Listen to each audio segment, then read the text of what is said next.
Hello students. जैसा कि मैंने अपने लास्ट वीडियो लेक्चर में आपसे वादा किया था कि मैं बहुत जल्द एक वीडियो लेक्चर की सीरीज़ स्टार्ट करूंगा डाइवर्जेंस टॉपिक के ऊपर।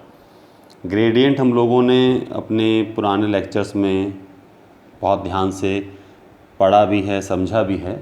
तो आज का जो हमारा टॉपिक है, जो आर्टिकल है, वो है डाइवर्जेंस। वैसे देखा जाए तो डाइवर्जेंस को हम लोग फिज़िक्स में भी पढ़ के आए हैं 12th क्लास में, और डाइवर्जेंस का एक बहुत सिंपल सा मतलब होता था, शायद आप में से बहुत से स्टूडेंट्स को याद भी होगा, del dot any vector F is called divergence. बहुत सिंपल था ये। आज के इस वीडियो लेक्चर में मैं आपको डाइवर्जेंस के बेसिक्स से रूबरू करवाऊंगा। मेरी कोशिश ये रहेगी कि आपको डाइवर्जेंस के बारे में जो कुछ पहले से पता है उसमें थोड़ा सा इजाफा हो, थोड़ा सा एनरिचमेंट हो नॉलेज का, बेसिक्स का, कंसेप्ट्स का। जैसा कि मैंने लिखा हुआ है अपने इस नोट्स में कि डाइवर्जेंस हमारा आज का टॉपिक है। मीनिंग ऑफ डाइवर्जेंस सबसे पहले हम लोग समझेंगे, फिर हम लोग इसका फिज़िकल इंटरप्रिटेशन समझेंगे, और फिर हम इस मैथमेटिकल रिलेशन को समझेंगे कि डाइवर्जेंस का मतलब डेल डॉट एफ कैसे होता है। तो आज का लेक्चर बिल्कुल बेसिक रहेगा, इसमें मैं अभी कोई बहुत ज़्यादा फॉर्मूले आपको नहीं समझाऊंगा। तो आइए स्टार्ट करते हैं आज का video lecture with the topic divergence. देखिए, डाइवर्जेंस का जो एक शाब्दिक अर्थ होता है, शाब्दिक मीन्स डिक्शनरी में जो इसका मीनिंग लिखा हुआ है, वो मीनिंग लिखा हुआ है इसका झुकाव, विचलन, विक्षोभ, विस्तार। मैं इसको बहुत डिटेल में समझाने की कोशिश करता हूँ कि डाइवर्जेंस का मीनिंग जो डिक्शनरी में लिखा हुआ है वो लिखा हुआ है विचलन, झुकाव या विस्तार। अब ये तो हुआ इसका शाब्दिक अर्थ। इसका वर्ड का मीनिंग क्या है डाइवर्जेंस का? विचलन, झुकाव या विस्तार। लेकिन यहाँ डाइवर्जेंस का क्या मतलब है? हम लोग फिजिक्स में कुछ चीज़ें पढ़ते हैं, जैसे कन्वर्जेंस, डाइवर्जेंस। वहाँ कन्वर्जेंस का मतलब होता है जब बहुत सारी रेज किसी एक पर्टिकुलर पॉइंट पे आके मिलती हों, दैट इज़ कॉल्ड कन्वर्जेंस, और जब फैलती हों तो इसे बोलते हैं हम लोग डाइवर्जेंस। तो ये फैलने को ही यहाँ लिखा हुआ है विस्तार। ठीक है, अब ज़रा बहुत ध्यान से इसका मैथमेटिकल मतलब समझना कि यहाँ डाइवर्जेंस का मतलब झुकाव, विस्तार, विचलन कहाँ जस्टिफाई होता है। बहुत सारे एग्जांपल्स आप लोगों ने इंटरनेट पे देखे होंगे, यूट्यूब पे देखे होंगे या बुक्स में देखे होंगे डाइवर्जेंस को एक्सप्लेन करने के लिए, लेकिन मैं एक बहुत ही डोमेस्टिक एग्जांपल लेके आया हूँ जो हर घर में यूज़ होता है, और शायद हम लोग इसको बहुत भली भांति प्रकार से जानते भी हैं। मेरा एग्जांपल है कि आपके आसपास कोई बगिया होगी, कोई गार्डन होगा जहाँ पे हम लोग पाइप से पानी देते हैं। जब हम लोग पाइप से पानी देते हैं तो मैं पाइप को फ़िलहाल यहाँ शो करने की कोशिश करता हूँ। ये मान लीजिए, ठीक है, मान लीजिए ये एक स्मूथ पाइप है, इसकी लंबाई हर जगह से सेम है और इसका ये सेक्टोरियल एरिया भी सेम है। यहाँ से इस पाइप में जितना पानी पर सेकंड आता है उतना पानी ही यहाँ से पर सेकंड निकल जाता है। मतलब आपने टंकी को खोला हुआ है एक नॉर्मल स्पीड से, जितनी स्पीड से पानी आया उतनी स्पीड से पानी पाइप के अंदर से होता हुआ बाहर निकल गया। तो हम ये कह सकते हैं कि यहाँ पर जो इसकी स्पीड है और जो पानी का वॉल्यूम है जो यहाँ से अंदर आ रहा है और बाहर जा रहा है, इसको हम लोग बोल सकते हैं फ्लक्स। ये वर्ड आपने फिजिक्स में सुना होगा। फ्लक्स को हम लोग डिफाइन कर सकते हैं वॉल्यूम पर सेकंड से, कि एक सेकंड में कितना वॉल्यूम बाहर निकलता है और एक सेकंड में कितना वॉल्यूम इसका इस पाइप में अंदर आता है। अच्छा, दूसरी सबसे इम्पॉर्टेंट बात जो आगे मैथमेटिकल रिलेशन में भी काम आएगी, कि फ्लक्स का जो हम कैलकुलेशन करते हैं वॉल्यूम पर सेकंड का, ये वॉल्यूम किसके ऊपर डिपेंड करता है? It depends upon the velocity and area. Area क्या है? ये पाइप का मुंह, जहाँ से पानी आ रहा है और जहाँ से हम लोग पानी बाहर दे रहे हैं गार्डन में। अगर ये एरिया बड़ा हो जाएगा तो ज़्यादा पानी अंदर आएगा, तो उसका फ्लक्स ज़्यादा हो जाएगा। ये एरिया छोटा हो जाएगा तो कम पानी बाहर जाएगा, तो उसका फ्लक्स कम हो जाएगा। अब आप बहुत ध्यान से समझना कि ये विस्तार, झुकाव, विचलन, इसका क्या मतलब है। आइए अब बात करते हैं प्रैक्टिकल सिचुएशन की। जब हम पानी किसी गार्डन में पाइप से दे रहे होते हैं तो कई बार हमें पानी जब बहुत दूर तक पहुंचाना होता है तो हम आगे से इस मुंह को थोड़ा सा अपने फिंगर की हेल्प से बंद कर देते हैं। उस फिंगर की हेल्प से पानी बंद कर देते हैं तो पानी की जो स्पीड है वो थोड़ी बढ़ जाती है, ठीक है, और वो पानी बहुत दूर तक जाता है। ये शायद आपने प्रैक्टिकली करके देखा भी होगा कि जब हम इस पानी की इस स्पीड, जिस भी स्पीड से आ रहा है पाइप में, ऐसे पानी आ रहा है ये वाला, और हम यहाँ पर उंगली रख के इसका मुंह थोड़ा सा छोटा कर देते हैं तो पानी की स्पीड बढ़ जाती है, ठीक है, और पानी बहुत दूर तक जाता है। तो इसका मतलब क्या है? जब हम इसका एरिया कम कर देंगे तो पानी ज़्यादा बाहर निकलेगा कि कम बाहर निकलेगा? ऑब्वियस सी बात है, कम निकलेगा। यहाँ से इनटेक तो उतने ही वॉल्यूम का हो रहा है, यहाँ से जो बाहर निकल रहा है वॉल्यूम वो कम है। मतलब यहाँ का एरिया अगर हम ए मान लें तो ये तो ए ही एरिया है, ये एरिया A1 है और A1 is less than A। तो इसका मतलब है यहाँ से पानी का बहाव जो था वो थोड़ा सा कम हो गया, विचलित हो गया, दैट इज़ कॉल्ड विचलन। और अगर हम यहाँ से पाइप का मुंह खोल दें, थोड़ा सा बड़ा मुंह कर दें पाइप का, तो इनटेक था पानी का एरिया से ही, पर जो अब पानी बाहर निकलेगा उसका फ्लो ज़्यादा हो जाएगा क्योंकि उसका एरिया हमने यहाँ से खोल दिया। फ्लो का मतलब है फ्लक्स, ठीक। इसका मतलब है जो नया एरिया आया A2, ये A से बड़ा है तो इसका आउटपुट जो फ्लक्स है पर सेकंड वो ज़्यादा हो गया। और जब आउटपुट फ्लक्स ज़्यादा हो गया इसका मतलब है इसका वॉल्यूम ज़्यादा हो गया पर सेकंड में। माना 1 सेकंड में यहाँ से 1 लीटर पानी पाइप में अंदर आ रहा था, तो इस केस में 1 लीटर से ज़्यादा पानी 1 सेकंड में बाहर निकल रहा है। इस केस में 1 लीटर पानी अंदर आ रहा था, इस केस में 1 लीटर से कम पानी बाहर निकल रहा है। और इस केस में 1 लीटर पानी पाइप में एंटर कर रहा था तो 1 लीटर पानी ही बाहर निकल रहा था।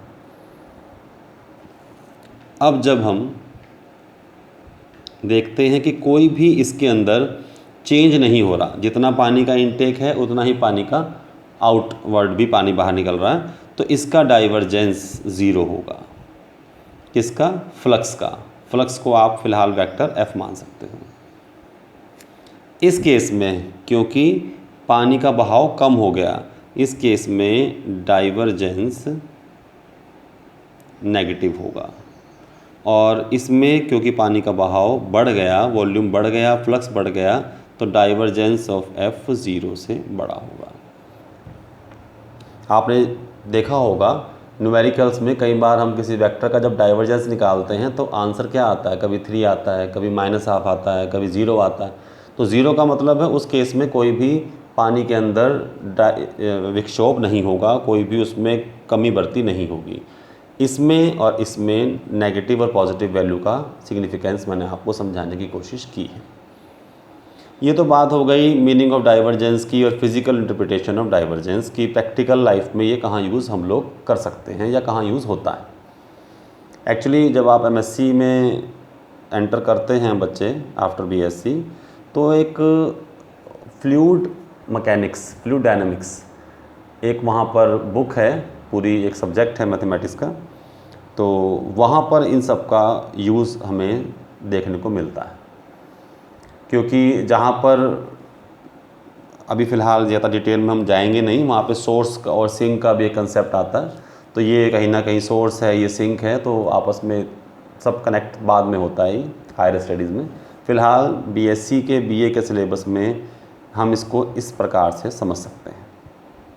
अब बात करते हैं उस मैथमेटिकल रिलेशन की, डेल डॉट एफ। ये किसने कहा कि डाइवर्जेंस जो हम लोग फाइंड आउट कर रहे हैं वो डेल डॉट एफ होता है। तो इसको समझने के लिए आपको थोड़ा सा डिटेल में समझाना पड़ेगा मुझे, तो ज़रा तैयार हो जाइए एक ऐसे आर्टिकल के लिए जो शायद थोड़ा सा आपको मुश्किल भी लगे और आसान भी लगे। तो now we start the mathematical relation divergence of any vector F.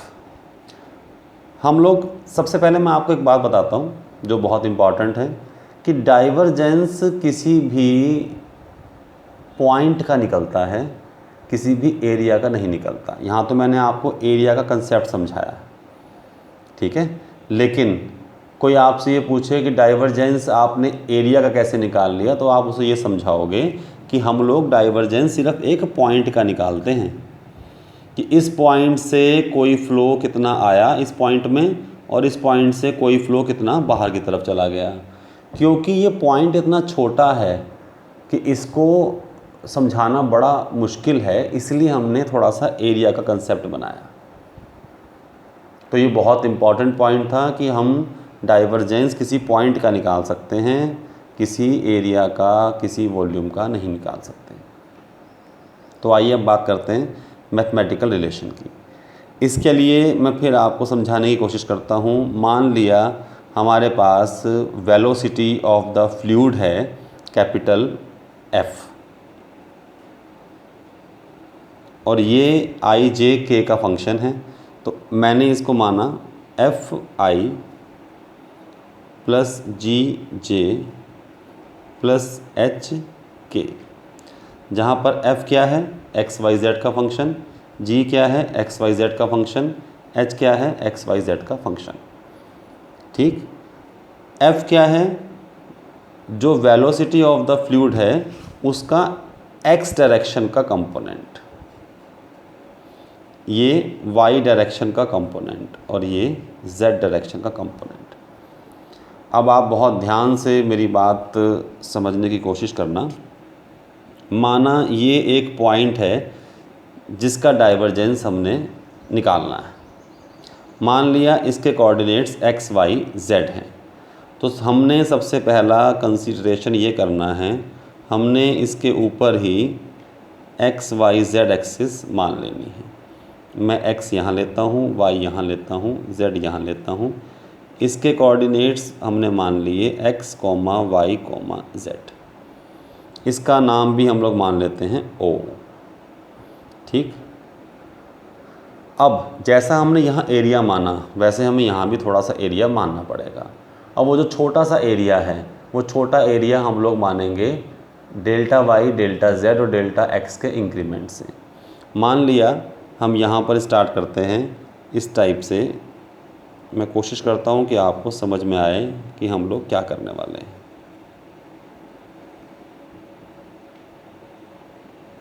शायद आपको ये क्यूबॉइड नज़र आ रहा होगा। मैं आपसे कहता हूँ कि ये पॉइंट्स माने जा सकते हैं A, B, C, D, O, P, Q and R। ठीक, ये एक क्यूबॉइड है जिसके 6 फेसिस हैं। 6 फेसिस में से 2 फेस तो हैं जो एक्स एक्सिस की तरफ हैं। एक फेस 1 ये, फेस 2 ये। हम इसको नाम दे देते हैं फेस 2, फेस 1। माना x डायरेक्शन में ये आगे की तरफ जो बढ़ा ये डेल्टा x है, जो y डायरेक्शन में ये इस तरफ आया वो डेल्टा y है, और z डायरेक्शन में जो ये ऊपर की साइड गया वो डेल्टा z है। तो बड़े ध्यान से आपको मेरी बात समझनी पड़ेगी कि जो r के कोऑर्डिनेट्स हैं वो क्या होंगे x plus delta x y, z। जो b के कोऑर्डिनेट्स हैं वो होंगे x plus delta x delta y, z। और जो a के कोऑर्डिनेट्स हैं ये होंगे x y plus delta y, z। अब बात करते हैं डी पी सी क्यू की। अगर हम बात करते हैं p की तो आपको मालूम चल रहा होगा कि ये होगा x y z plus delta z। हम बात करते हैं क्यू की, क्यू में क्या होगा X plus delta X, Y ऐसे का ऐसा ही रहेगा, और z प्लस डेल्टा z। अब बात करते हैं c की और d की। अगर हम d की बात करें तो x y plus delta Y, z plus delta z, और लास्ट पॉइंट है c हमारे पास। c की अगर बात की जाए तो इसमें x भी बढ़ रहा है, इसमें y भी बढ़ रहा है, और इसमें z भी बढ़ रहा है। थोड़ा सा मुश्किल कंसेप्ट आपको लग सकता है, लेकिन आप इसको वीडियो के बाद में भी बड़े ध्यान से अपने आप फिगर ड्रॉ करके समझ सकते हैं। अब देखिए स्टूडेंट्स, इसके अंदर हमारे पास 6 फेसेस हैं, 2 x दिशा वाले, 2 y दिशा वाले और 2 z दिशा वाले। z दिशा वाले कौन से हैं? ये जो बॉटम है और जो ये इसकी छत है। ठीक है, तो मैं ना कि आपको 6 के 6 फेसेस के बारे में बताऊं, मैं सिर्फ एक फेस के बारे में बताऊंगा जो कि x डायरेक्शन वाला है। मान लिया यहाँ से लिक्विड का इनटेक हो रहा है और यहाँ से लिक्विड बाहर निकल रहा है। अब आप खुद मुझे बताइए, मैंने अभी आपको क्या समझाया कि जो वेलोसिटी है f वेक्टर, वो खुद 3 वेक्टर से मिलकर बना है, fi gj hk। जो f है वो x डायरेक्शन का फ्लो है, जो g है वो y डायरेक्शन का फ्लो है, और जो h है वो z डायरेक्शन का फ्लो है, नीचे से ऊपर की तरफ। तो हम बात करते हैं सिर्फ x डायरेक्शन के फ्लो की। So now we are talking about the flux of the fluid along x axis. मैं सिर्फ इसकी बात करता हूँ, flux of the fluid along x axis. ठीक है, पहले हम बात करते हैं कि कितना फ्लक्स एंटर हुआ और फिर कितना फ्लक्स बाहर निकला। अभी मैं आपको बताता हूँ। फ्लक्स एंटर्ड, अगर मैं इसकी क्वांटिटी निकालूँ तो फ्लक्स एंटर हो रहा है फेस 1 से। ठीक है, फ्लक्स एंटर कितना होगा? Velocity into area. वेलोसिटी कितनी है? f x y और z। ठीक है, और एरिया कितना है इसका? Delta y delta z। और जब हम बात करेंगे फ्लक्स कितना यहाँ से बाहर निकल गया, फ्लक्स आउट की, तो हम बात करेंगे फेस नंबर 2 की, बी सी क्यू आर की। यहाँ पर वेलोसिटी कितनी बढ़ी? x plus delta x, y और z तो सेम ही रहे और एरिया भी सेम रहा। सबसे इम्पॉर्टेंट पॉइंट ये है, कितना फ्लक्स एंटर हुआ, कितना फ्लक्स आउट हुआ, और कितना नेट फ्लक्स इसमें है। नेट फ्लक्स कितना है? Flux out minus flux enter. अब ज़रा ध्यान देना, मैं इसको समझाने की कोशिश करता हूँ कि जो नेट फ्लक्स है, फ्लक्स आउट क्या है? F X plus delta X Y Z delta Y delta Z में से माइनस होगा F X Y Z delta Y delta Z.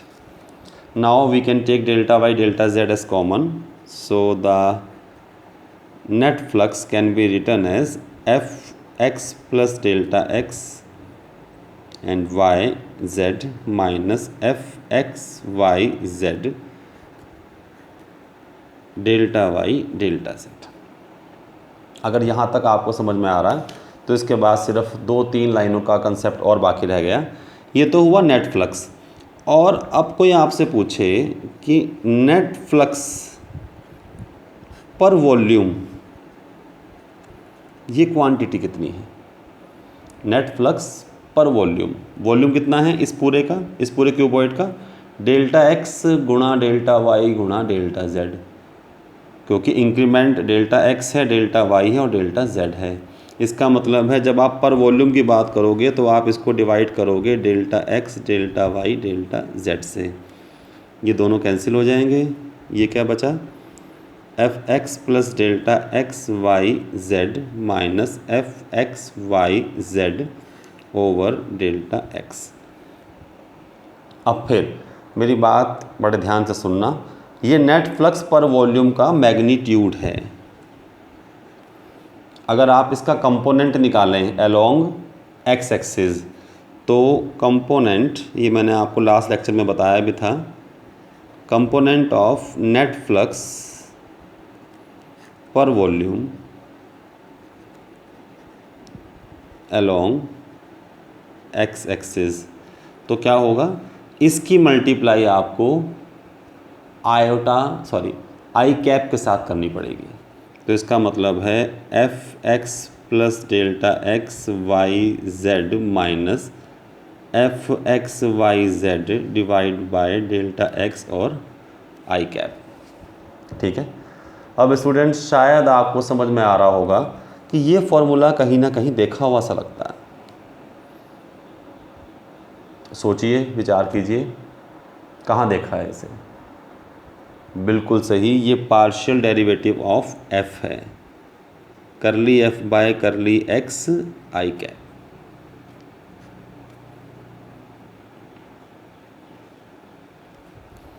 अगर ये नेट फ्लक्स का कंपोनेंट है अलोंग एक्स एक्सिस, करली एफ बाय करली एक्स आई, तो नेट फ्लक्स का कंपोनेंट अलोंग वाई एक्सिस क्या होगा, curly f over curly y जे, और अलोंग जेड एक्सिस क्या होगा, curly f over curly z के। इसका मतलब है कितना फ्लक्स बाहर निकला पर वॉल्यूम, उसका टोटल कंपोनेंट कितना होगा, total component of the flux, total flux पर वॉल्यूम जो बाहर निकला वो होगा curly f over curly x i plus curly f over curly y j plus curly f over curly z के। और स्टूडेंट शायद आपको समझ में आए कि ये क्या होता है, सॉरी यहाँ एफ नहीं भाई, यहाँ पे तो जी आएगा और यहाँ पे एच आएगा, क्योंकि उसके कंपोनेंट जी और एच थे। करली dot del dot F, divergence of F. यही बात मैंने आपको यहाँ समझाने की कोशिश भी की थी कि जो हमारा पानी का फ्लक्स है, पानी मतलब फ्लूइड आप कह सकते हो, उसका फ्लक्स है वो डाइवर्जेंस एफ अगर ज़ीरो है, डाइवर्जेंस एफ अगर ज़ीरो से छोटा है और ज़ीरो से बड़ा है, तो इसके ऊपर डिपेंड करता है डाइवर्जेंस का फिज़िकल मीनिंग। और अब हमने ये फ्लक्स का जो क्वांटिटी है वो निकाल के जब प्रूफ कर दिया, तो वो क्या आती है, डेल डॉट एफ। तभी हम लोग 12th में जो यूज़ करते थे कि डाइवर्जेंस ऑफ एफ क्या होता है, डेल डॉट एफ, तो वो कहाँ से बना, उन सब के पीछे ये कंसेप्ट था, और ऐसे करके आप डेल डॉट एफ निकाल सकते हो। तो मेरा आज का ये वीडियो लेक्चर इतना ही रहेगा, क्योंकि मुझे पता है ये ओवरडोज हो गई आप लोगों के लिए। तो इसको एक बार समझने की कोशिश ज़रूर करना। जो भी नोट्स मटेरियल बुक आपके पास है, हो सकता है वहाँ थोड़ा सा कंसेप्चुअल उन्होंने चेंजेस कर रखे हों, लेकिन हाँ इतना है, बेसिक्स यही हैं। तो बहुत जल्द मैं कुछ फॉर्मूले और कुछ न्यूमेरिकल्स एग्जांपल्स डाइवर्जेंस के लेके एक और वीडियो लेक्चर लेके बहुत जल्द आपके सामने हाजिर होऊंगा। तब तक आप इसको समझिए, पढ़िए, मेरे YouTube चैनल को सब्सक्राइब कीजिए, इसको शेयर कीजिए अपने फ्रेंड्स के साथ। Thank you very much.